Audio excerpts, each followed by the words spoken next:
بسم اللہ الرحمن الرحیم نحمده ونصلی ونسلم علی رسولہ الکریم اما بعد فاعوذ باللہ من الشیطان الرجیم بسم اللہ الرحمن الرحیم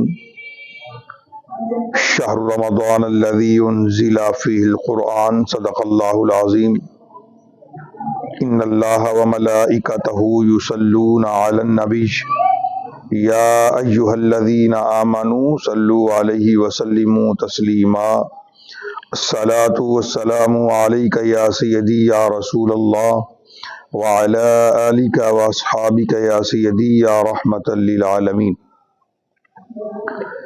اللہ تعالیٰ کی حمد و ثنا سرکار دو عالم نور مجسم صلی اللہ علیہ وسلم کی مقدس منزہ بلند و بالا بارگاہ میں ہدیہ درود و سلام عرض کرنے کے بعد محتشم ناظرین و سامعین السلام علیکم ورحمۃ اللہ وبرکاتہ۔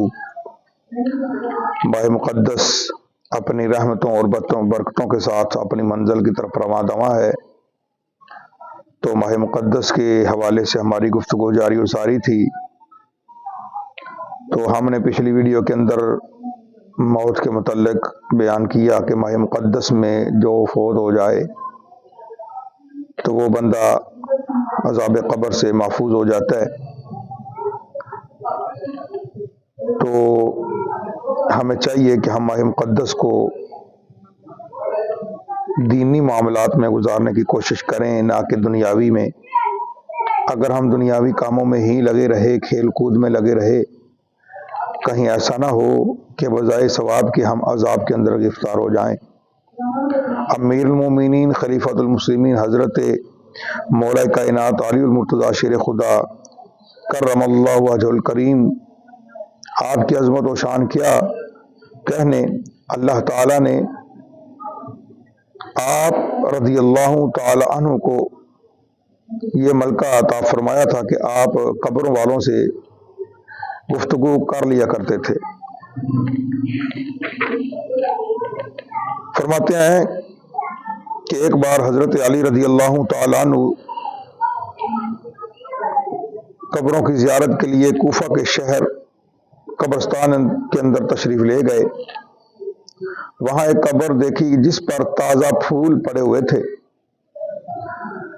تو آپ رضی اللہ تعالی عنہ نے اس قبر والے کے حالات معلوم کرنے کی خواہش ہوئی، تو اللہ رب العزت کی بارگاہ میں عرض کی، الہی اس میت کے حالات مجھ پر ظاہر فرما دے۔ تو اللہ تعالیٰ کی بارگاہ میں آپ کی دعا و التجا فی الفور مسموع ہوئی، یعنی سنی گئی۔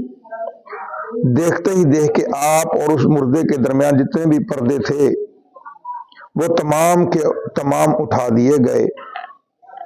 اب ایک قبر کا بھیانک منظر آپ کے سامنے تھا۔ کیا دیکھتے ہیں مولا علی رضی اللہ تعالی عنہ کہ مردہ آگ کی لپیٹ کے اندر ہے۔ رو رو کر حضرت علی کرم اللہ وجہ الکریم سے اس طرح فریاد کر رہا ہے، یا علی انا غریق فی النار وحریق فی النار، کہ یعنی اے علی کرم اللہ وجہ الکریم، میں آگ میں ڈوبا ہوا ہوں اور آگ میں جل رہا ہوں۔ قبر کے دشتناک منظر اور مردے کی دردناک پکار نے حیدر کرار رضی اللہ تعالی عنہ کو بھی بے قرار کر دیا۔ آپ رضی اللہ تعالی عنہ نے اپنی رحمت والے پروردگار کی بارگاہ میں ہاتھ اٹھا دیے اور نہایت عاجزی کے ساتھ اپنی دعا میں اس میت کی بخشش کے لیے دعا کی درخواست کی، تو غیب سے آواز آئی، اے علی کرم اللہ وجہ الکریم، آپ اس کی سفارش نہ فرمائیں، کیونکہ یہ روزے رکھنے کے باوجود ماہ مقدس کی بے حرمتی کرتا رہا۔ رمضان المبارک میں بھی یہ گناہوں سے باز نہ آتا تھا۔ دن کو روزہ تو رکھ لیتا لیکن رات کو گناہوں میں مبتلا رہتا تھا۔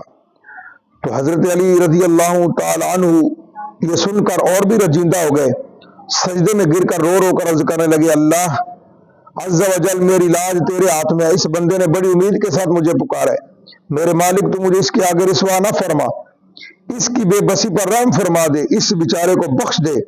حضرت علی رضی اللہ تعالی عنہ رو رو کر مناجات کر رہے تھے، اللہ تعالیٰ کی رحمت کا دریا جوش میں آ گیا، ندا علی رضی اللہ تعالی عنہ ہم نے تیری شکستہ دلی کے سبب سے اسے بخش دیا۔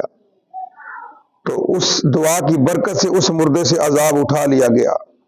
کیوں نہ مشکل کشا کہوں تم کو، کیوں نہ مشکل کشا کہوں تم کو، تم نے بگڑی میری بنائی ہے۔ تو اللہ تعالی ہمیں ماہ مقدس کو صحیح معنوں میں گزارنے کی توفیق عطا فرمائے۔